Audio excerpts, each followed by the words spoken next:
Hey, Dave. Hi. Hi, Keith. How are you? What's going on, buddy? Nothing much. Just back for another round. Another round of fun. Do you have another round with you for your another round of fun? Hardly ever fun. So I don't know if you could see, I actually put the QBC logo up in the left-hand side or right-hand side on my side. So it might cover your head a little bit. So if you want some anonymity, you'll be good. There it is. There you go. Yep. So crazy time in Mets land again. Can never have just a quiet off season where the Mets are doing good stuff and Be normal. But no, it's been wild. Definitely. It's what's it called? hey Joseph, no, you're on time. We were a little late. It's all Dave's fault. No, something just popped up on my screen. That was weird. No, what I was gonna say, yeah, that's definitely everything. The way they handled the whole Porter situation was pretty awesome. So I'm glad that things went down the way that they did on the Mets end, handling things. It was good. That was, I think, the right move on their end. I'm happy that Steve Cohen himself didn't really hesitate to make a move and do what he did. So it's a shame for what the situation was, but I still kind of feel like with having Sandy involved is kind of I feel like everything is still going to be in good hands, regardless of if they hire somebody new, if there's going to be an interim one or whatever is going to end up happening. Well, I just want to know, how much do you think that Sandy was doing behind the scenes to begin with, besides I feel like he's probably a lot. that's kind of what I felt too. I'm not 100% sure. Right. I can't really say yes or no to it, like what they actually did, but Yeah, it seems like I always kind of had the vibe that they just maybe hired a general manager just to have the position of a general manager, but it seems like Sandy was probably still like the mastermind pulling the strings behind the scene kind of thing, which is it's kind of fine. like, I know what he's doing, so it's kind of like my cousin Mets plays. He's like, hey, they can get anybody in there just to sign the paperwork to send minor leaguers back down to get a break and call them up, when you need pitching. yeah. Who knows? We'll see. Speaking of pitching, I think it was probably a few hours ago, but I don't check Twitter that much. But saying that the Mets were willing to do a small, well, not a short term deal, but exceed the luxury tax to land Bauer. So I thought that was kind of interesting that they're going to look at something, because first the goal was within 4 to 5 years to win a World Series. Now it kind of seems like if they go for him and exceed the luxury tax, it's going to be all in this year. Kind of is the vibe I'm getting from it. Well, I also heard a lot of people are speculating for like the next CBA, there might not even be a luxury tax. So if you just go for it for 1 year, what's the big deal then? Yeah, that's true. The NFL doesn't have one, right? Didn't they get rid of some kind of a cap or something? You know what? I don't follow them enough to be able to tell you. Yeah. But with the NFL, you don't have guaranteed contracts anyway, so stuff just your contract gets ripped up and thrown out. So right. It's interesting. We'll see. What's going on in the world of QBC? Anything fun and exciting? I see a lot of announcements lately. Well, we're going to be coming out with the schedule for it. I might be able to give a rough schedule, nothing set in stone, but I don't think we're starting as early as we usually do, since we really don't have to. Plus, people can sleep in on a Saturday, then don't have to worry about it. Yeah, that was fun. Some of the fun though. I can't wait for it to go back live, but not live in person. Yeah, same here. So that way I can just drive myself crazy for 8 hours and the night before. As it stands right now, I think we're starting at 1:00. Okay. So it'll be 1:00 on February 6th on these channels. Make sure I'm going to do the pandering and the plugging right now. Make sure you subscribe for notifications, like the page, share the page, let your friends all know what's going on. do it. Hold on a second. Jesse Burke, There you my go. brother, neurotic Keith. Not really neurotic, just a lot going on. Yeah, so like, subscribe, hit the notifications that way. Anytime we do come on, you get to see what's going on. And who knows, this with this technology now, the QBC doesn't have to just be one day. Right.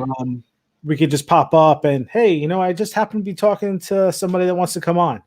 Great. I could just jump on and hook it up. So we don't have to really go too crazy, with having everything just one day. So, maybe we'll surprise you with, I'm talking to Joe DeMeo today. Maybe I'm talking to a player that I know. Maybe I'm talking to a higher up. Who knows? But at least we have this technology now, and it's cool. So just make sure you subscribe, like, and hit notifications. And I think I'm done with the plugging for now. For now. That was a good plug. Good plug. Thanks. I know you don't know how to plug again. All right. So as of now, the schedule is subject to change, but it looks like at 1 o'clock we're gonna have the State of the Mets panel. Cool. 2 o'clock the uniform panel, black jerseys, yay or nay. 2:30 to 3:30, baseball night, New York. 3:30 to 4 o'clock, Mets artist spotlight. We still got to figure out who we're gonna have in there and reach out to a few few of you artists. I know it'll probably be you, Graphics Joker, and maybe Herman. Maybe we could get Joey Paints. That'd be cool. And then, as of now, 4 o'clock for Joe McEwing, but we don't know. That could shift. And then we have two other panels that probably won't happen, but we have them scheduled for later in the day just in case they do. Cool. That'll be fun. Yeah, I love it's especially. I think it was the last year that we had that was that catch, and they did. I was in like the back room, like in the corner where they had the panels, and that was the first time I actually got to sit and listen to the stories and listen to the conversations, like being in the same room, because usually we had, everybody kind of set up a little bit farther away, and I always managed to miss out on all the panels. But like I remember, it was like so fun just listening to stories of, especially the players, like different stuff that they come up with and talk about, and then just all the discussions that go on. It's fun. I'm glad we could still at least do it. It doesn't have to stop this year. So that's awesome. Jesse wants to know if there's any Gil Hodges Award recipient. Jesse, no, we're not going to do it this year because we'd rather have it done in person so people can acknowledge the person if they do show up for the QBC, or at least acknowledge the award itself. So we don't feel like it should be done on something like this. Oh, let's see another. Augie from Augie's Panorama says, hi, thanks for doing this, guys. I'm excited for any version of QBC we get. You know what? Augie's great. They've been with us since the first QBC. They're always pushing for us, always there for us, and always like the first one after the we're finished with the QBC, we get an email. Hey, we're ready to do next one. So thanks, guys. Oh, Joseph Green just said Kike Hernandez to Boston. All right, so that's maybe that's going to be that Bauer thing that you were talking about. That'll free up some that you don't have to worry about the luxury tax. Right. Yeah, absolutely. Because that was not too long ago. That was right before I jumped out at you, but it was probably, like I said, it was probably 3 or 4 hours ago. Go breaking a go. This just did before. Nice. That's pretty cool. Hey guys, how's it going? He's taking the anonymity to a new level. Just gonna say the word. I was thinking in my head. I'm like anonymity, and then he said it. I'm like, damn it, that's awesome. And I saved you. I know, Dave. Yeah. I can't help it. I artist. I draw. I know spell. Yeah, me draw. There you go. And a little hand. Honestly, I didn't even hear we were on Kiki until he signed elsewhere. Dave, Joe's going to make it. He's fine. He's not going to cancel. It's the other panels that we have as surprises that we're working on that might or may not work. So we're not going to announce those yet. Yeah, Jesse, the first time I heard about Kiki was today. Like there was just rumors around on Twitter and in the newspapers. So I didn't even think about it until today either. So Joe, what made you wear the Lego head? I don't know, just a bad face day. I didn't shave. So I figured, and I don't know. What do you like better, that or It's nice, Yeah, it's good. Like when you just need to take a break from everybody. I made this for Halloween like 5 years ago. Like styrofoam, duct tape. That's awesome. Everything is awesome. Man, Jesse's on fire tonight. Lee Mazzilli, am I right? Oh, should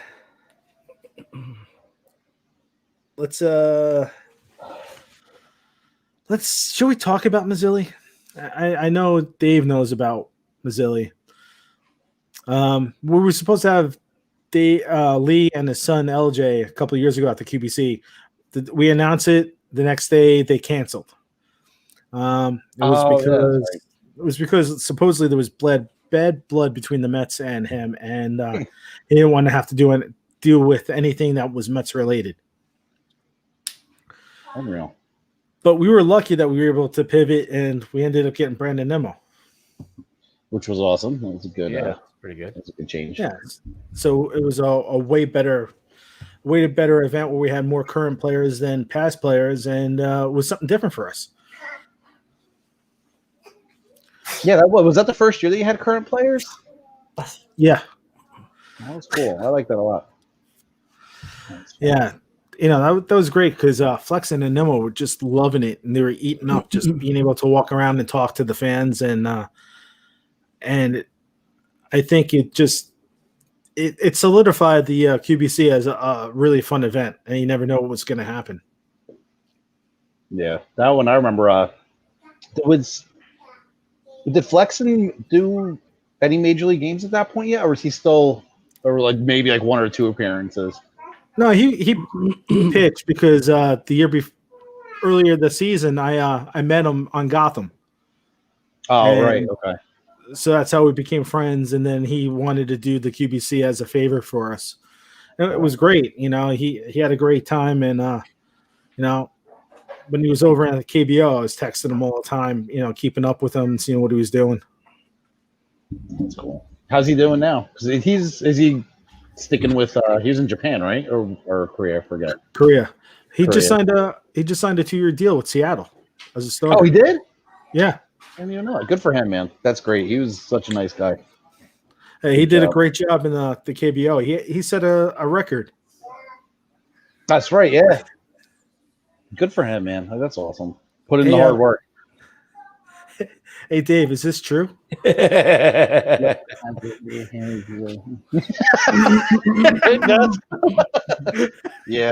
Legend has it. I painted him just like one of my French girls. Yeah, that's true. I've heard the rumors. Legend has it. Yeah. That is a true story. I picture you might have like really drew him like with like the halo around his head and like one of the old Renaissance style paintings. I should have. That would have been even better. Like the Ghostbusters 2 with them all the ivy or the olive branches and stuff and the little Tebow baby in the halo. The proton packs you made were awesome. Yeah, man. I started doing it as like a recycled art project at school, like at my job, just trying to think of something like, oh, what can I do to kind of fill time in between semesters and stuff. And I started doing it, and I'm just like, and my son just started getting into Ghostbusters out of, I guess it's in his genetics. Yeah. He was like, kept asking for one and wanted one and wanted one. And I had like the old school one from when I was a kid, like the real Ghostbusters that looked nothing like the one from the movie. So I was like, I'm gonna make one out of cardboard and toilet paper tubes and bottle caps and stuff. And it's been like 2 weeks now, and he hasn't broken it in half. So mine are looking up. I made a few like I don't know, over 5 years ago. I made 3. Well, first I made one, and then everybody else wanted one, and So I made a few of them. I think I actually used wood for the base. So it's kind of heavy. That's what I was. I think I did foam core, and then I had an old book bag strap, so you'd be able to actually put it on. And I got way too into it. I was sitting there like printing out stickers and like, oh, measure this up, and I'm like, this kid doesn't care. It's going to be demolished in less than 6 weeks. It's awesome. Did you make an adult one for yourself? I'm thinking about it, but then it's that's like one of those wormholes. I don't know if I really want to go down, but do it. You should actually do the slime backpack. Yeah, that's not a bad idea. Ghostbusters 2 was my childhood, so I might have to do that. It's not a bad idea. Well, walk around town with a big slime pack. I'm just amazed, like how many kids are into it now, like Ghostbusters. Like Darren's kid, Amelia, she loved it. It's just like this resurgence, and the new movie hasn't even come out yet. Yeah, the new movie. No, it just got delayed too again till November. And it's from the kid from Stranger Things is going to be in it, right? Yeah. Yep. So I don't know. I think I'm excited for it. I know like a lot of these not reboots, but whatever it is, it's been coming out. Like especially like The Force Awakens, kind of rehashing the old style stuff. But I think if you do it the right way, it's a great way to continue a story. Like it's to pick it up, and from what I've been reading and looking at it, it seems like it's going to be cool. Where they're going to pick it up and kind of refurbish the story in a way and be able to continue it on. But it is crazy, like how it sticks around. It's like a marvel. Yeah, it's like all the toys are back out again. You know, they reissued the old toys and then they just came out with some new ones. It's insane. And then even like watching it as an adult, I'm like, why the hell are kids and me as a kid? Why was I so obsessed with this movie? It's not a kids movie, like at all. Like it really isn't. And even like the second one, like they geared more towards the kids after the cartoon came out and stuff. But really watching, I'm like, damn man, this isn't a kids movie like at all. But kids love it. And then I guess it kind of transcends from being a kid. As an adult, I watch and I have a whole different appreciation for it. Like I could go on for hours about how awesome it is, but. Well, I'll grab you for the Shark and Goon podcast because I can't ever find my partner anymore. It disappeared. I'll do it. Shark and Goon minus Shark plus Dave. We jumped the shark with Majo. Yeah.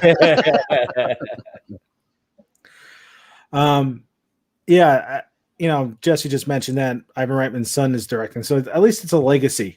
He gets it. His dad probably gave him a couple of hints on it and like how to do the feels the right way. Right. I read a whole thing too that there was it was like over 4 hours of footage that was never used for the original movie that Jason Reitman got his hands on that was able to use with this movie. So there's going to be a lot of old footage coming back to kind of tie in the story with whatever they're going to end up doing with Harold Ramis. Obviously, they are going to put it in this movie. Yeah, apparently so. And I know that Ramis's family gave the okay to CGI him in it, so he's going to be in it in one way or another. So hopefully it's done tastefully. I could always we could have a Ghostbusters 2016 all over again, and I'll cry because that movie. The other way. The bad thing about that movie is everything. No, I mean, like I get like they wanted to diversify it, but the problem with it was that they didn't make it a legacy. You had these cameos of the original Ghostbusters in it, but they had nothing, no connection. There was no real connection to the original two movies. And it wasn't. I don't know what it was. It wasn't even like, because I know a lot of people are like, oh, you just didn't like it because it was all girl Ghostbusters. Like that had nothing to do with it at all. Like it was just, in general, I thought it was a poor movie. Like it just wasn't funny. The graphics were way overdone.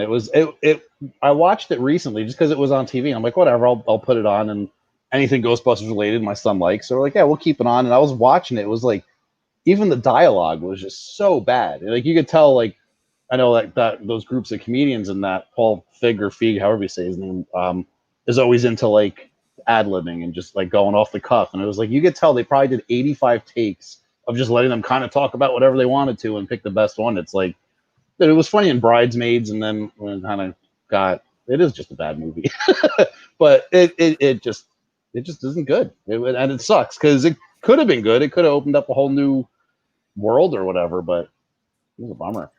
What they should have done, they should have made it as franchises. Like, hey, you can have your own Ghostbusters here in Chicago. You can have your own Ghostbusters here in LA. If they would have just done that and not have Paul Feig as the director, I'm not a big fan of any of the movies he's done in the past. I actually worked with him on a job too, so he was a great guy, super nice, really cool to talk to. But I haven't really been too impressed with a lot of his work. You know what was a bad movie? Wonder Woman 84. Oh, I didn't see it. I didn't see it because everybody says it's a bad movie. So I was like, maybe I'll. No, some out there love it, but some people are like, "Oh, you don't get it. It just was like an hour. It was actually like 2.5 hours too long." It's only 2 hours and 20 minutes. it had some really good parts in it, but overall, as a movie, it was just a mess. And I kind of see why they kept pushing it back. Yeah, it started out great. The beginning, awesome, and then it just too many overlapping storylines, and there's too much going on. and they didn't make Max Lord the way he is in the comic either. Yeah, that wasn't even his power set. He did a great job though. The actor, Mando. Mando, awesome. It just actually he was like one of the bright spots of the film. But yeah, the character was, not true to the comic. And he was good in We Can Be Heroes too. Did you see that Netflix movie? I don't think I saw it. No, I didn't see that yet. It's basically a sequel to Shark Boy and Lava Girl. Really? Shark Boy and Lava Girl are grown up. They have a whole bunch of other heroes that they're friends with. And the kids end up like becoming heroes because the parents get kidnapped. Oh wow. So it's a fun comic book movie that's not really based on anything. That's what I was reading before about like all the like obviously one of my favorite movies is definitely Into the Spider-Verse, like between how amazing visually and artistically that movie is just phenomenal. But then the storyline, and it was great. Like I loved everything about it. The story was great, and now I'm like kind of reading how they're starting to do that with movies, and I'm afraid like that's going to just get taken out of hand, and things are going to become sloppy confusion messes. Like after a while, I'm like, it'll be cool to see, whatever if Tobey Maguire is in it, and then the other kid who made his other two awful Spider-Man movies. Who's your favorite Spider-Man? I think Tobey Maguire, man. I don't know. I love him. It's just that those I know a lot of people, talk bad about the third one. You could tell like the studio probably had more maybe to say than what the director wanted to with that one and try to fit way too much in. But I don't know, man. Those first two are awesome. They're such good movies. So Tobey Maguire was a great Peter Parker. I wasn't happy with him as Spider-Man. Andrew Garfield was a horrible Peter Parker, but he was a great Spider-Man. Right. Tom Holland, great Peter Parker, great Spider-Man. Yeah. Absolutely. Now, with all that being said, with this whole, I actually worked on reshoots for Amazing Spider-Man 1 and 2. So I was actually in Peter Parker's bedroom with the Piazza pennant and all that stuff. Oh. But I felt like the first two the first trilogy and then the second set with Garfield with the two movies, I just feel like they couldn't encompass everything like they needed to. They were too weak on one and too strong on the other. So if they were able to put Maguire and Garfield together and made one Spider-Man, we got Tom Holland. But I think those other movies would have been great if they had Tom Holland in it. Yeah, probably. And then like even thinking like going back now and realizing that, like the director or the Sam Raimi or Rami, however you say his name, like thinking like how I watched like when I was younger, like, and even now, like Evil Dead and all his like horror stuff I love. It's like watching back now, it's like, oh man, you kind of pick up on his director style and like the way there's some scenes that I'm like, oh, that could have been in Evil Dead or Evil Dead 2 or Army of Darkness or something like that. It was cool to see somebody like him and take the reins on a movie. And now he's doing Doctor Strange Multiverse Madness, right? Yeah, so that's gonna be cool. I'm excited. I think that kind of stuff is fun. But I hope that's like the fine line between genius and insanity. I think is going to be like, this could be cool, or it's just going to be a disgusting pile of mess, and they'll just release it on HBO Max, and that'll be it. We'll never hear from it again. Well, what the funny thing with that's going to end up being, I would love to see if they go into the multiverse, if the Mets actually won a couple of World Series, and how it just affects everything and destroys the world. That's not bad. You should pitch that. Make it a show. There's been a lot of Mets stuff and a lot of films. You see Soul? Yeah. The Mookie Wilson jersey. Yeah. Mets stuff making appearances, cameos everywhere. Not embarrassing to be a Mets fan anymore. I know. Not always, yeah. Yeah, Jesse, yeah, totally. Because I was actually in Peter Parker's bedroom with the Piazza pennant. Everybody was like, "Oh my God, there's a Piazza pennant there." It's like, yeah, of course it's there. Stop it. That was one of the rough days I had picking up that Peter, the Spider-Man bobblehead with Citi Field. I've told that story before, and I've posted it on my blog. Well, I don't remember that. Well, I went to go pick up the Spider-Man bobblehead, and it's when we first got Nash. It was probably with the first 6 months of having him. And I went to go to the game. I met up with MJ and Nancy and somebody I knew from the Mets. And I get a text from my wife that, "Hey, I gotta leave. Nash is going crazy. Is there any way you can come home?" So I didn't stay for the game. I just went to get the bobblehead to bring it home and get it for the nephews. Security wouldn't let me leave before the game. Really? They wanted to take my picture. They thought I was going to come back in because I was going to go get another bobblehead. I was like, come back in with a disguise on. Jeez. Yeah. Meanwhile, I was wearing a very distinct jersey or whatever, so I wouldn't be able to hide that I was coming in anyway. So as I'm fighting with the security supervisor, this is the reason why I got rid of my Mets season ticket, half season tickets, because I didn't like the way they were treating me. And I just got fed up. Lucky for me, I ran to the one of the VPs I knew, and he just happened to be walking by asking me how it was going on, how everything was. And I explained to him what was going on. He's like, "What?" I'm like, "Yeah, he's trying to take a picture of me with his personal camera." And I'm like, "For what? What is he going to do with it? Send my picture all around to all the other supervisors so I can't get back in?" I'm like, I have 2 seats. My wife didn't come. So even if I did want to go back in, I could go. If you don't want to give me the bobblehead, whatever. I don't care. Mm-hmm. But they walked me out, and then they had told me they took the supervisor to retrain them. But it was just it set me off. Now I was going nuts for like 2 weeks with the Mets.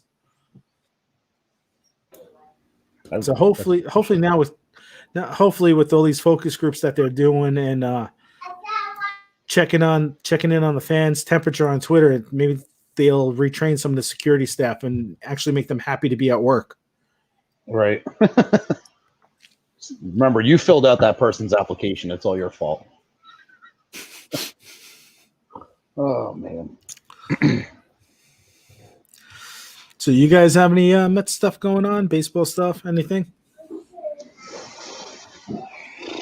Doing more Islanders stuff lately.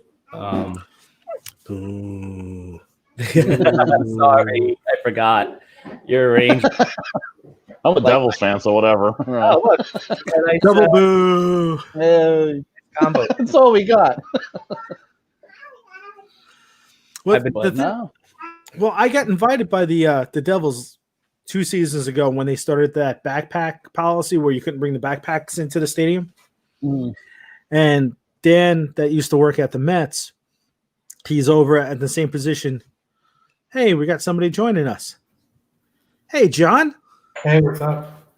Now we can talk about Yeah, more movies. We can talk about. Yeah, here we go. QBC, the movie version. QBC, the movie. But we came back to the Mets to see how that all worked. It started with Ghostbusters, went back to the Mets. The 6 steps of Kevin Bacon. As soon as we mentioned Marvel, John shows up. Marvel was mentioned? Yeah, I thought you knew. That's why you're here. No, I didn't.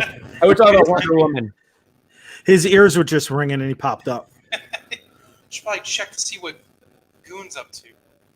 Now, glad to be joining you guys excited for QBC. We talked about QBC a bit on our recent episode of Marvel Movie Marathon and how I'm the surprise entrant in the QBC panel, which is pretty cool because the last QBC I was in, I was glued to all the panels. The Fonzie one was amazing. Being able to ask Fonzie a question was like a lifelong dream of mine, and I didn't even get to bring up something that always bothered me as a young Mets fan who grew up Latino in that area. Was every time Fonzie went up to bat, the organist would play da-da, da-da, da-da, the Mexican hat dance. I'm like, he's not Mexican, he's from Venezuela. It was so frustrating.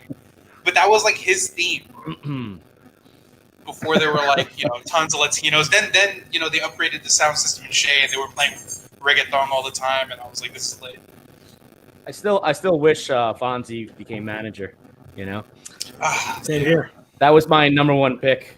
What happened with that? Like, how the hell do you win a championship and then they just kind of reassign you to some BS position? I don't know if there was friction. There had to have been. Something was up because I never understood that. He was such a perfect choice, Well, I like that take a lot better than all the Wally Backman suggestions that stormed every Mets group for years. It's annoying. It was always a weird age group that was just like frustrated that Backman wasn't the manager. Yeah, there was a time where he was like, I even thought would be great also, bringing that energy. But then all that other stuff that happened to him when he went to Arizona and definitely. All the 80s guys are shady. They could have Lenny Dykstra will manage, I just felt like putting Mr. Met up just for no reason. That is a big ass man. How's he holding it on there though? Is it thumbtacks in his ears to keep the net? Exactly. Double-sided tape. I just want Mr. Met to be fun again. I miss fun Mr. Met. Oh, sorry. Oh my god. Anakin wants Mr. Met to be fun again too. Oh, there's Anakin. Just his tail. He's barking at a dog on the street. I'm sorry. It's okay. Joe's kids were talking before, making noise. We got Anakin making noise. I locked Nash in the bedroom with the wife. Yeah, my girls are like grabbing the keyboard and this and that, and Sorry about that. Oh no, don't worry. It's all good. This isn't anything crazy. We're just hanging out, having some fun. Awesome. What is the date for QBC again? Really? I'm bringing it up. Really? Is it tonight? Remind the people watching. It is right now. It's right now. You're the surprise player. I some Mets gear on if that was the case. It's February 6th. We ran it down like the tentative schedule earlier. I still don't know if I'm going to tell you who's going against you with the black versus blue jerseys, though. I have a feeling I know who it is, just based on like Twitter and who everyone seems to want to debate me. So I'll just leave it out there. It would be cool. It would be nice to be a surprise. It's pretty funny. It's pretty funny how I don't pay attention to Twitter half the time. So you're the one who posted it. I'm not even.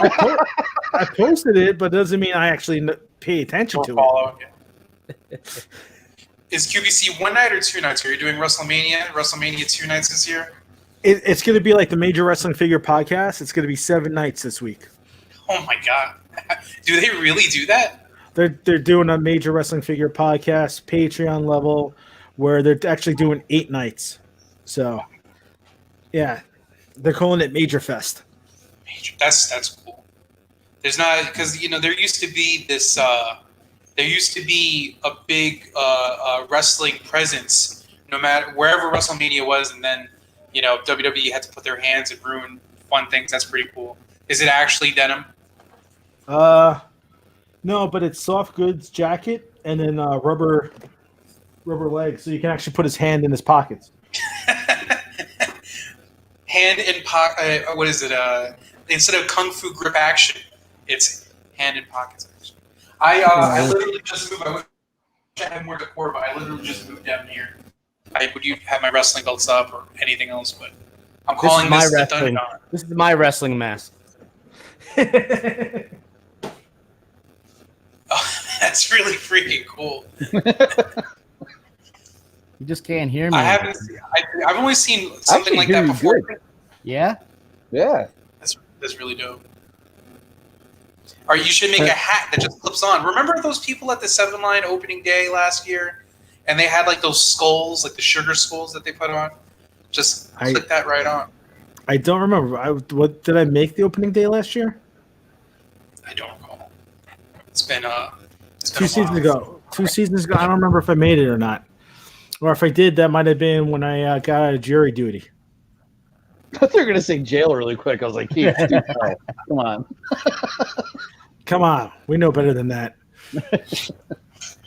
Can't catch me. Majo, what have you been up to, man? Nothing. Waiting for no Lindor artwork. Not Any well. ideas Actually, for if there was an opening day, what you would do? Kind of. I'm not getting my hopes up yet, though. The thing that sucks too is the place that I got all the material for the banners doesn't stock it anymore. So I've been kind of looking for like, where am I going to go to get gigantic bed sheets? Like unless they sell like quadruple king, California king sheets somewhere, I don't know if I'm going to be able to find it. But it's kind of, I don't know. I'm hoping that something will be able to happen. But I did have somebody reach out to me on Twitter that asked if I could do. He wants like a portrait done of a whole bunch of players, kind of like the one I posted a couple months ago. Like it was right before, or maybe it was right when Strowman re-signed with us. I had like 6 or 7 of the players on it, and somebody just reached out asking me if he's like, oh, if we sign this person, can you do a big portrait of him? So I might have some busy work to do, but I don't know. The banners, it's like now I didn't do them since, like Keith said, I only did one in spring training last year, so it's like the diamond in the rough. The 2020 only had one. Keith got it. I own it. And when I drop dead, it'll be worth so much money. Actually, I'll just wrap you in it. Yeah. It'll be just throw me out to sea or something. Light it on fire and send me out. Do you have a history with TIFOs before the Mets at all? I didn't even know what the hell a TIFO was until actually Darren told me what they were called, because I just had an idea of wanting to somehow do like a big painting or like somehow like there was this mural contest that they had where I live, and it was they held a contest, but it was totally an inside job. Like they knew who was going to already paint this thing, and it was awful. And somebody won it, and I was just like, screw this. I had a great concept, and I wanted to make something big and have more people involved in it. So I remember contacting Darren about it, just being like, is that something we can do? Like maybe create a big painting somehow, or like a mural that's movable or something. He was just like, make a TIFO. I'm like, okay, well, I don't know what does that mean? And he told me, and he was like, do you ever see like a soccer game? I was like, yeah, but they take it so far that it's like, they have like animatronics in there. It's like, it's absolutely insane. But oh, wow. Like I saw one where I think it was like a Freddy Krueger hand. Like the glove came out and like would scoop up fans, and it was like people were involved in it. It was, if we ever got to that level, that would be insane. But no, until I did the one, I think it was 2015 was the first one I did. I didn't ever even thought about painting like something like that, or even thinking like something like that was even something to do. But then I saw it and I was like, damn. And then it's like, not saying that, the 7-Line, all of us like started a trend, but then you started seeing like other teams doing it. Like all of a sudden the Dodgers had one that they bought that was clearly just like a big printed Dodgers logo, but still I was like, oh man, we might have been the only ones that were doing something, and kind of brought that to baseball. I think even Darren one time was talking about that, just saying like we might have been the first ones to do something, like clearly, because nobody else still really does. But I would love Like to. I still feel like the King's Court was sort of the predecessor to it, but that was by the team, the organization, and it was only for his starts, and they had the placards, but I don't think they got more creative than that. But No. the soccer feel of the section and being in Queens and stuff, it just works, and I just liked how the tifo brought personality to the section, and also was like, oh, that's 141's thing. What does 142 have? And then, all right, 140, we got to bring it, but we got to unite the sections. So I'm stopping the rivalry between the sections. That was the one. Right. I think every time we always pass it around too, it always be like, pass it over to them, and they'd be like, which way? This way? And I'm like, no, go back that way. You want everybody. It's because you guys were too busy keeping the apple, so you couldn't have the tifo. Yeah. The apple's safe. We're keeping it here. Yeah. We're not going to let it roll. We got it. Hold on. Then they started shooting T-shirts at it. And I'm just like, defeats the purpose of keepers of the apple. Hey, wasn't anybody jumping in? Oh no, we can't keep it. We can't stop. I hope they fix that area. That area is such an eyesore. That was like when Steve Cohen said, "What would you like to see changed in the stadium?" And it's just like that area was supposed to be like green. It was supposed to look like grass. And then the stupid Mets at the time didn't realize that was supposed to be the batter's eye, or that the batter's eye had to be black. And then they just painted over it, and it just looks awful. And it's, I don't know, I just find it frustrating. I just don't like the stadium looking ugly, like any parts of it. Yeah, I wonder, with them, Anakin, he's the chosen one. What I wonder is if, like, where the 7-line section is, are they ever going to rip that out and make it into like a general admission area, like they do with Coors Field? How the upper level has the restaurants, but you could just walk over there and hang out. Other place they could do that is probably, the Coke Corner, where they take out the seats and just leave a couple rows where you can generally admission sit there. But for the most part, it's standing room and you can hang out up there. I like that idea for left field, upper deck, because those are the worst seats in the house. The upper deck promenade in left field, where the out-of-town scoreboard is, that area sucks. You can't watch the game. And the bad thing about that, though, is even if they do that, you still won't be able to see. So, yeah, but at least it's a better experience than just, sitting up there and staring at the TV screen behind the out-of-town scoreboard. It's just, if that was like a nice deck, like put a tiki bar there or something, I think that would be sweet. Taco helmet. You're gonna do it anywhere. I say start there. Yeah, I think though probably the best place for that would be the Coke Corner, just because of the flat area and everything, and they already have like the game set up there. I think this one's directed towards Anakin. Tell him you have.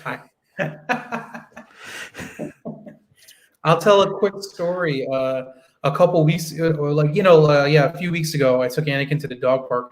There was a very over rambunctious puppy that cut him right above his, right here in the eye, and I had to rush him to the vet because I didn't know if he needed stitches or not. And there was this amazing vet tech, and she goes, "Are you trying to live up to your name?" Because it's the exact same spot where Anakin Skywalker would have it. And but it healed up nicely, though. He barely noticed it's there. But he has to learn how to take the high ground. Hey Joe, would you and Majo ever combine on doing a tifo? Like you do the artwork and then Majo actually paints it? Yeah, I'd love to. That would be great. Cat just walked in and scared the hell out of me. I was like, "What? Oh, Jesus Christ!" No, that would be awesome. I think a while ago I might have said something like that on Twitter or something, just being like, it would be awesome to. Yeah, we could do like a cartoon tifo. I don't know. Awesome. That'd be a lot of fun. Hopefully, brainstorm some things. Let's do it. I always loved the Marvel ones you did. Iron Mats or even the DC Harvey Batman. I mean, that was easy, but there was always if I wanted anyone to be Spider-Man, I think now would be cool to do Francisco Lindor as Miles Morales. I think that would be stupid. Yeah. That would be really cool. Miles Well, Morales is everywhere now. It's insane. It happened overnight basically because Spider-Verse was so successful. But sooner or later, he's just going to take over as like when people think of Spider-Man, they think of Miles Morales. That's just the way it's going to be. But they're changing his name in the comics. Are they now? Didn't they kill him off? Miles? Yeah. Well, no, there was a whole thing going on where the original Marvel Ultimate the Ultimate Marvel universe, where they killed Peter Parker and then Miles took over for him. Right. Then they destroyed his Earth and then combined it with the 616 Earth. Now it looks like they're going to break up the 616 Earth and the Ultimate Universe again. So you might have Miles pulled away from the main universe. They're just going to reboot every few years now. Rebooting a universe used to be such a big deal. Now it happens every few years because they got to sell comics somehow. I think the only reason they're going to do that is because they want Miles not to be overshadowed by Peter Parker. Mm-hmm.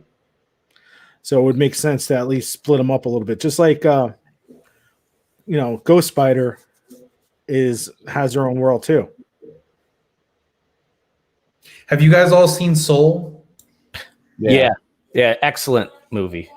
I've never thought I'd see Roosevelt Avenue in a Pixar movie. it was insane. Queens is getting a lot of representation now, and it's beautiful to see it on the big screen. I mean, if Queens had an official movie, what would you make it? Like, I think the first ones that come to mind are like Coming to America and Goodfellas. And they're making the next Coming to America is coming out soon, right? Yes, it should have been out already. I think it was supposed to come out this past holiday, but COVID and stuff. Yeah, it's going to be on Amazon. And most of the movie was shot down in Georgia. Really? Mm-hmm. All on set. Well, McDowell's is gone. Yep. McDowell's. It used to be the Wendy's on Queens Boulevard, and then, now that's the Wendy's everybody that used to go to ECW would go to. Oh man, I got into wrestling too late. Like, I don't know, I missed some good years there when I stopped watching. But I've still never been to the Lodge, the Elks Lodge on Queens Boulevard. I miss indie wrestling so much.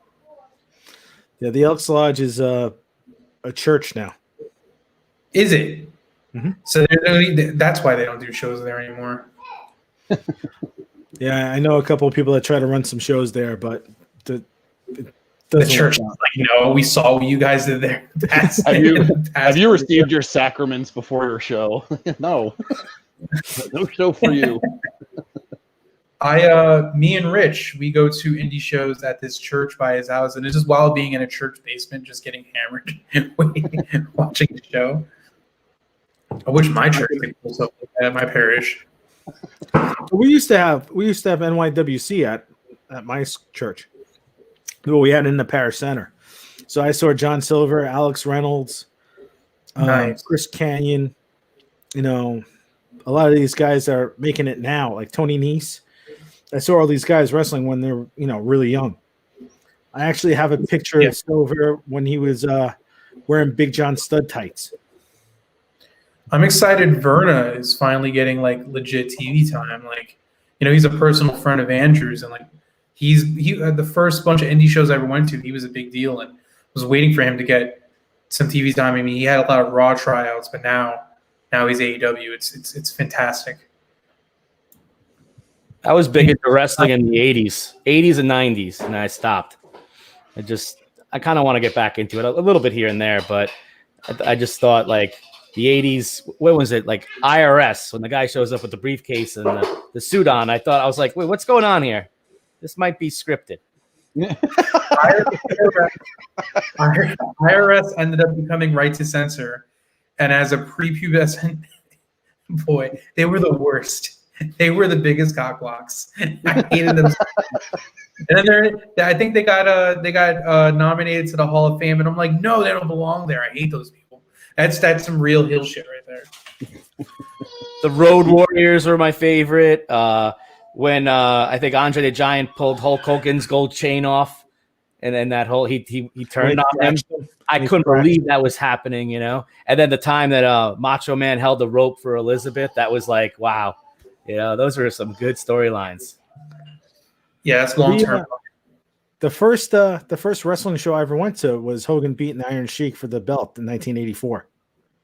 Oh my god, That's the year I was MSG. Wasn't the Iron Sheik bouncer Webster Hall after he retired? I heard a doorman. Heard rumors that he was working like in the city, and in front of a nightclub. No, but you know who did work in a nightclub? Maven. It might have been a little bit past your time, but he was the first Tough Enough winner for the WWE when they had that reality show. So Maven, he still works at like a restaurant or something now. I think everything with me, wrestling is like way outdated. The last thing I remember was I like the Bushwhackers because I thought they were funny as hell as a little kid, and like Roddy Piper, and that pretty much goes. Oh yeah, Piper was great, and even in the films and movies, he did a great job too. That that is true. I did go to an all-girls college. You did? In a way, kind of. Oh, and so did he. So he's right in the same thing. That's where I met him. But yeah, I went to Georgian Court University in Lakewood in New Jersey here, and it originally was an all-girls Catholic school. It was like a nunnery almost, and it was very it was insane. Yeah. And then obviously as time progressed and they opened up into an actual college, started having classes, but like I still had to take like religious studies and Catholicism, a whole lot of like very old school stuff. They dumped it now. They don't even teach any of that stuff. Like my one watercolor professor was like sister, like you would call her like Sister Peggy. Like that was what it was. But it was an all girls school until after 4 o'clock it could be co-ed. So I would have to wait to take night classes to be able to go, and it was me, I think, my buddy Jess, who just let out that fun fact of information, and it was like maybe 3 other guys in the entire campus. Yeah. But then I think now it's like fully co-ed, but yeah, that was he went on. I just picture that scene from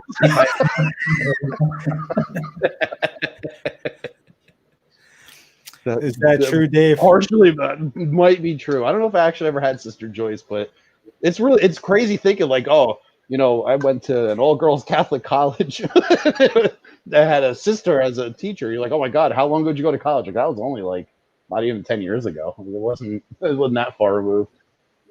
Jabronis, yeah. So what I was showing you guys, Mattel and WWE came out with a 2-pack.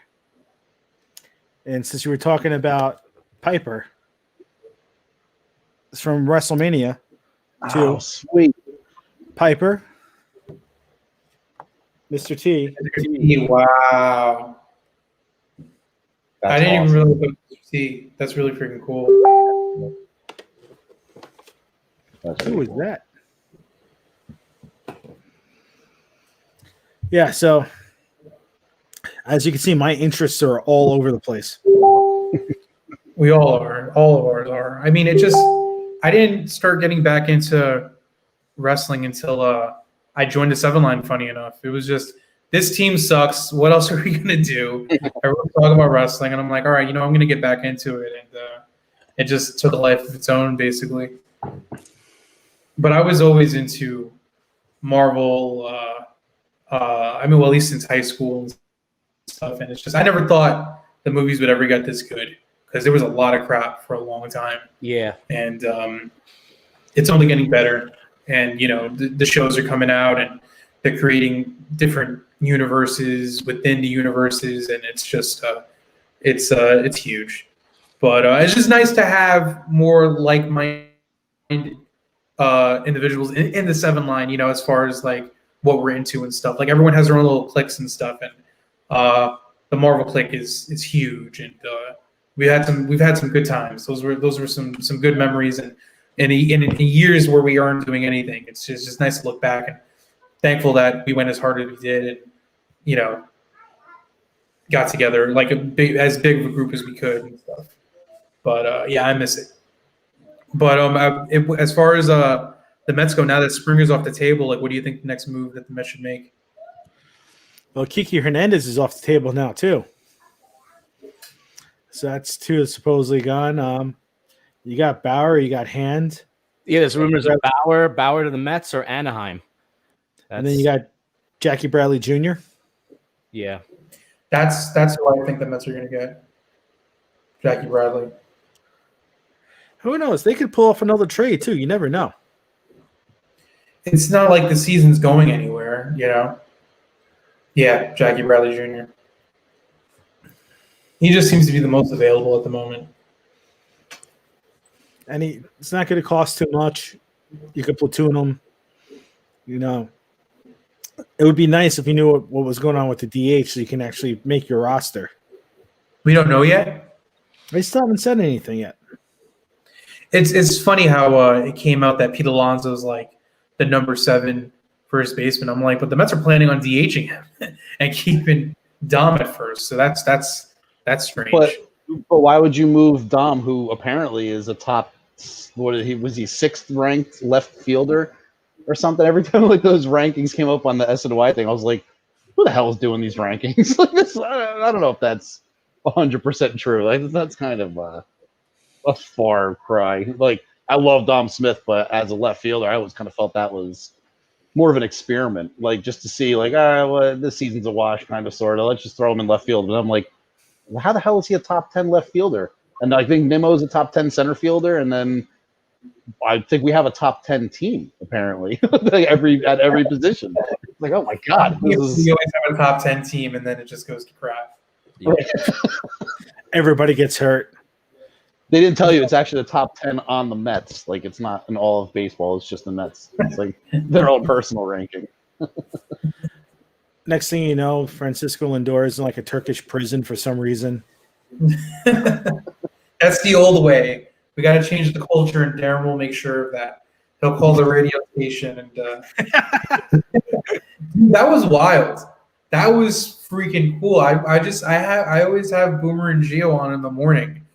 And then Darren's on. I'm like, oh, crap. And his social media is up. I'm like, crap, I wish my social media will pop up when I call a fan. But he got the apology, and that was pretty cool. Yeah. Dumpster fire fight. That's the old way. That's the spirit, Jess. It's July this year. Got an extra month out of it. So how long is my panel going to be for the black jersey?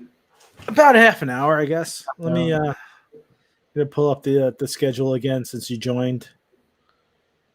Man, I'm actually doing work now. I don't want to do any work.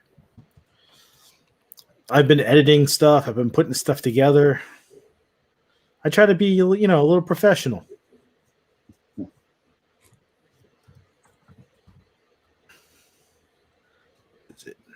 Yeah, I still don't know if I want to know who I'm debating or not. You're not knowing. I'm not knowing at all. Oh, it's gonna be a total surprise. Wow. Looking forward to that. Can't even prepare. All right. So as of right now, the tentative schedule subject to change. The starting off is State of the Mets between 1 and 145. Black jerseys discussion between 225, 230. Baseball night in New York, 230, 330. Possible Mets artist spotlight, even though I don't know if I want to deal with these jerks. 330 to 4. Super Joe between 4 and 450. Now, like I said, that could all change. That could flip around. Off the top of my head, stuff has flipped around in the past. So, imagine if this really happened. Yeah. Oh no. John versus Howie Rose. Howie Rose. Yeah. Right. You saw John get punched out by Howie Rose. Howie just pops up in his house and just like starts beating him down. I met Howie. I'm gonna have to have the picture on deck in case, but he was just in the parking lot, just looking at Deshae home plate before a game, and I'm just like, "You rose?" He's like, "Yes, unfortunately." I'm like, he's like, "Yeah, sure." Yeah, I'm trying to remember Shea, and I just bothered him in hallowed ground. By the way, do you need a locksmith? Yeah, I've never heard his take on the jerseys. He hates the black jerseys. Then Yeah. wow, that's weird. Gary, Keefe, and Ron they all give their stamp of approval for the black jerseys returning. But wow, Howie, John, such a I'm guessing traditionalist. you like the black jerseys. Yes. Okay. I gotta save this conversation for the I gotta save it all. I can't. It was funny because me and the guys, we met up over the weekend at like a brewery outdoors, social distance and whatnot. And anytime someone tried to bring up WandaVision, I'm like, no, save it for the episode, and it all paid off. Because once you get it out of your system, you're not gonna have that same energy to put it out there, and it all. I'm glad that we held back because it was a fantastic episode, and looking forward to It's a good show. a few more. So, it's still. I stayed up till 3 a.m. to watch the new episode because I know I won't have time the next day. But it's very creepy to watch at 3 a.m. Yeah, actually, I was watching it in the morning also. I finally jumped on the Mandalorian bandwagon. It took me forever, but I did it. Very proud of myself. Not bad. I just finished season 1. I just finished, so I got to do 2. Yeah, but it was. I always get worried because I always hear so many positive things. This happens with like everything, like how we were talking about earlier, like when movies get delayed and stuff. Like my hope gets so built up, and then all of a sudden it just crashes down to earth, and I'm like, that wasn't as good as I hoped it was going to be. But I did a fantastic job of completely ignoring everything about the Mandalorian. Like hearing anybody talk about anything with it, I was like, whatever. As I went into it just knowing that there's something in there that looks like a Baby Yoda, but it's not Baby Yoda, and that's all I knew. And I purposely kept myself completely distant from it. No, I watched it. I think I started watching it, and next thing I knew, it was like playing next episode 5, and I was like, holy shit, I just started this, and it's already like, it was like you couldn't put it down. Like, it was great to go through it, and then there's only 8 episodes, I think, or whatever. So I was like, all right, I'm gonna save season 2 for like maybe if I get a snow day, I don't have to go to work for a day or something, because it's so easy to just blow through the whole season. It was really good. It was definitely something much needed after disappointing Star Wars things that have been out there. Greatest Star Wars, story since Rogue One. Some people say since Return of the Jedi. Yeah, Mandalorian is good. I like Rogue One too. That was good. Yeah, Rogue One I really enjoyed. It's more Star Wars than actual Star Wars, but no, Mandalorian changed the game, like the way we're gonna be like consuming TV now. Weekly, everything's going back to weekly now. Like, wow, like now I have to wait to watch this. Like, it wasn't something we were doing before Netflix. That was annoying at first when they did it with the Mandalorian. I'm like, what's going on here? Is this a mistake? I have a next 24 hours to just watch this. I'm not going anywhere. No, but then it creates conversation. It creates buzz. It's genius. Yeah, it's absolutely genius. And Netflix has to figure it out, because I'm tired of watching Stranger Things within 48 hours and not remembering anything about it. You're just trying to get to the end what happens. Exactly right. And like it's something like with the pacing, like because when The Walking Dead first came out, like the first 3 or 4 seasons of it, I absolutely loved that show. I thought it was one of the best things on TV at the time. Like I love the genre, and it was great the way that they adapted it for TV and everything. But it is like, you're right, like Stranger Things. I know I watched season 3. I couldn't tell you a goddamn thing about it. I don't know anything. I think they worked in an ice cream shop. Maybe. I don't know, but I know like everybody's like, oh no, that guy at the end, like he might be dead. I'm like, no, he's not. Get out of here. Like, that's all I remember. And now I'm just like, that's because I just put the episodes on, let them keep playing. Next thing you know, I'm in another room like doing something different. But it's like, oh, but I did watch it. Like, no, I didn't. I can't tell you. Actually, I can't even really tell you anything past the first season of that show. I don't even think I know anything about the second season. But I know I watched it. It's not there. It's just like binge watching. I understand sometimes it's fun to like, especially during quarantine. We all had days where there's nothing else to do, but I either grow really sick of a show really quick or I don't retain it, and it's like, well, what's the point of it? But Bitching is fun to do with past seasons, you know, something you're familiar with, something older. Sure, binge that, but new content, you gotta give us time to breathe. right. Like, I usually I was gonna say once a year I usually binge Seinfeld the entire series. I'll start season 1. You just got to get it through my blood and refresh all the quotes, and then I'm good for another 8 to 10 months. Start with season 2. Don't start with Seinfeld Chronicles. You still got it, and then you got to get excited when he calls him Kessler instead of Kramer and all that fun stuff. It's the little things. Did you guys ever see this? Oh, that's cool. No. It's signed by Winona. Yeah, Winona Ryder. Yeah, I got Choice. when I was driving her, she's like, "Oh, what, let me do something with you. What can I do for you?" I was like, "Well, my wife loves you, so do you mind signing this?" And she signed it for Trisha. That's really nice. You can't get her autograph anywhere. Is it really that rare? Mm-hmm. That's impressive. I know they're making another Stranger Things season. I feel like it should have been out by now. Like there should have been one this summer, but I guess it got it got postponed. Kids are all in their 20s by the time the show comes back. Well, the good thing is they're going to do time jumps. So I think this is supposed to be in the early 90s this season, I heard. Seriously? Yeah. Oh, wow. Yeah. Thank God, because that's almost like trying to convince us that, AC Slater and Zach Morris were teenagers. Like, they tried doing something again now. Like, I don't know, they look a little too old for that, but. All right. We've gone over an hour now. So I'm gonna do everything really cool. Majo, since you're starting to learn how to plug your stuff. Why do you put this pressure on me? I don't have much to plug. The name that's on the screen, right? Why don't you at least put your like social media handle up? And then, because that's it, right there. With the underscore? No. Twitter is Dave_Majo. You can see some of my artwork. I've done it for QBC. And if we have a baseball season this year, if we have people in the stands, you can catch a tifo near you. Hopefully. We will throw the tifo at you. That's a great idea. That's me. Not much to look at on Facebook other than just aggravating people for fun. Instagram and Twitter, that's me. Nope, that's me. Nope, wait. That's me. If I put my whole last name up, nobody would ever find me. So just stick to that.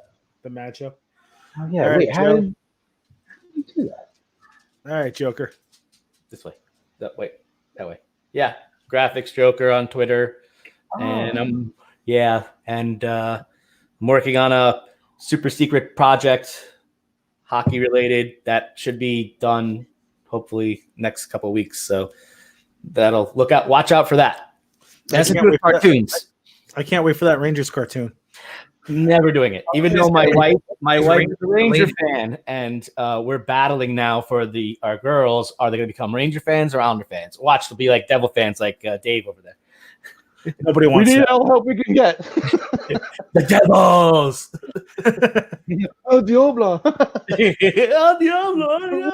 Devils. You don't mess with the Devils, man. Can we just do a Seinfeld episode one night? Dude, only if you have like 5 to 7 hours to spare. And why DC movies stink and DC TV shows are good. Why do they get to DC TV shows are actually solid, but they can't get the movie right, It's the producers. TV universe got too big for me. I was watching religiously for years, and then I missed a couple episodes, and I was like, I give up, because you have to watch them together, chronologically. You have to. You can't watch The Flash and Arrow and Legends of Tomorrow. Be as if it was the week, like it was football or something. Yeah, it was too much. Schedule was getting booked. It's like I can't keep up with all these shows. Yeah, but then you have the best show, Doom Patrol. Oh yeah, that's. I'm looking HBO forward Max. to Snyder cut of Justice League. I think that might be cool.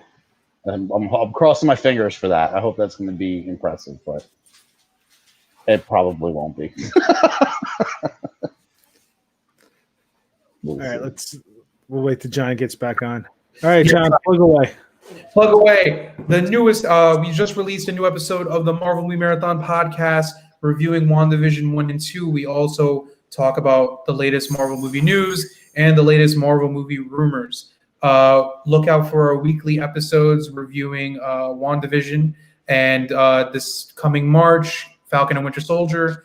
Thankful for new Marvel content. We don't know if Black Widow is coming out yet, when it's supposed to come out in May. We'll see what happens. Unfortunately, we won't be doing a live event because I don't know what's going on with theaters. But give me a follow on Twitter, Marvel and Marathon. Also, Marvel Movie Marathon on Instagram. We have a really funny clip from our recent episode involving Bianca, who is a friend of the Seven Line and QBC. I don't know how she can hate him. It's because of Civil War, and it's like I guess it makes sense, but I've only been on Cap's side for Civil War. But definitely check it out. I do have to go, but I'll talk to you guys later. Majo, Joe, You got it, man. enough. But Hopefully we see you soon. All right. All right, talk to you later, brother. Hey. Yeah, so Trisha just took Nash out. So that's what I was trying to wrap up. She's like, I got him, don't worry. Sweet. Yeah, so let's see. Let me do my plugs. At Media Goon on Twitter, at Media Goon on Instagram, where I rarely ever post. QueensBaseballConvention.com, TheMediaGoon.com. At QB Convention on Twitter, at QB Convention on Instagram. And then just keep subscribing, liking, hit notifications for this channel. You know, maybe like at these two knuckleheads, you know, we'll talk about the other stuff that we wanted to talk about, like DC. Maybe we'll even do an episode on Everything is Awesome Lego. That would be awesome too. Love that movie as well. And thanks for joining us at between 8:15 and 9:33 tonight on a Friday night. I'm sure everybody loves seeing our wonderful faces and listening to our crappy stuff. We didn't talk a lot of Mets. I don't know if we're going to do a lot of Mets stuff on this. I think it's just going to be a more free form, more fun kind of shows. If That's you guys fun. have any, it's fun. I don't want to talking to these guys. We're just basically bringing our DMs and our Twitter conversations and our text to life. So if you guys have any topics, hit me up at mediagoon@gmail.com. Tweet at me, leave me a message on the Facebook page, whatever. Thanks for joining us, guys. And only a couple more weeks to the virtual QBC. Yes, sir. Virtual QBC 2/16/2012, starting at 1 p.m. Make sure you check out this channel. Everybody have a good night. Bye. You too, Augie. Have a good night. Good night. Bye. Peace. Bye.